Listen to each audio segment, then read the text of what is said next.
ಅಂದರೆ film release ಆಗಿ 15 ದಿನ ಆಯಿತು. 15 ದಿನ ಆದಮೇಲೆ ಇದ್ದಿದ್ದ ಶೋಗಳು ಹೋಗಿ ಮತ್ತೆ ಎಂಡ್ ಶೋ ಬಂದು ಎಲ್ಲ ಹೌಸ್ಫುಲ್ ಆಗಿ ಮತ್ತೆ ನೆನ್ನೆಯಿಂದ ಆಲ್ಮೋಸ್ಟ್ ಎಲ್ಲ ಅಕ್ರಾಸ್ ಕರ್ನಾಟಕ ಒಂದು 90 ಶೋಸ್ ಬಂದಿದೆ. ಬಿಕಾಸ್ ಆಫ್ ಅದು ಮೌತ್ ಪಬ್ಲಿಸಿಟಿ ವರ್ಕ್ ಆಗಿದ್ದು. ನೀವು ಕೂಡ ನಿಮ್ಮ ಪರಿಚಿತ ತಿಳಿಸಿ ಬರೆದು ಹಾಕಿ ಚಿತ್ರ ನಿಮ್ಗೆ ಇಷ್ಟ ಆಗಿದೆ. ನಾನೊಂದು ವಿಷಯ ಹೇಳಕ್ಕೆ ಇಷ್ಟಪಡ್ತೀನಿ. ನಾನು ಈ ಪಿಕ್ಚರ್ ರೆಫರ್ ಮಾಡಿದ್ದು ನನ್ನ ಮಗ ಅಮೇರಿಕಾಯಿಂದ. ಅದಕ್ಕೋಸ್ಕರ ನಾನು ನನ್ನ ಗಂಡ ಅವ್ನು ನೋಡಲೇಬೇಕು ಅಂತ ಹಠ ಮಾಡಿ ನನಗೆ ಎಷ್ಟು ಮೆಸೇಜ್ ಮಾಡಿದ್ದಾನೆ ಅಂದರೆ 10 ಡೇಸಿಂದ ನನಗೆ ಅವನು ಹೋಗು ಹೋಗು ಹೋಗುದು ನನಗೆ ಯಾವ ಥಿಯೇಟ್ರಲ್ಲಿ ಇದೆ ಅಂತ ಗೊತ್ತಾಗಲಿಲ್ಲ. ಇರಲಿಲ್ಲ ಮತ್ತೆ ಜಾಸ್ತಿ ಸರ್ ಅದೊಂದು ಲಾಸ್ಟ್ ಸೀನ್ ಒಂಚೂರು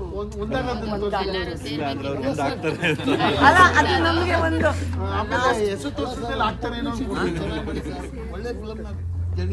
ಇಲ್ಲ ಸರ್. ಇನ್ನೊಂದು ವಿಷಯ ನಾನು ಇದನ್ನ ನಾ ಹೇಳಬೇಕು ಅಂದ್ರೆ ಯಾರು ದೊಡ್ಡ ಆಕ್ಟರ್ಗಳು ಯಾರು ಒಂದು ಇದನ್ನ ಚೆನ್ನಾಗಿದೆ ಮೂವಿ ಅಂತ ಒಂದು ವರ್ಡ್ ಹೇಳ್ತಿಲ್ಲ.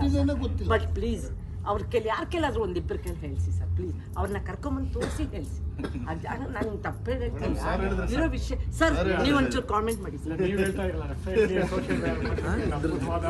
ನಿಜವಾಗ್ಲೂ ತುಂಬಾ ಸೂಪರ್ ವೆರಿ ನೈಸ್.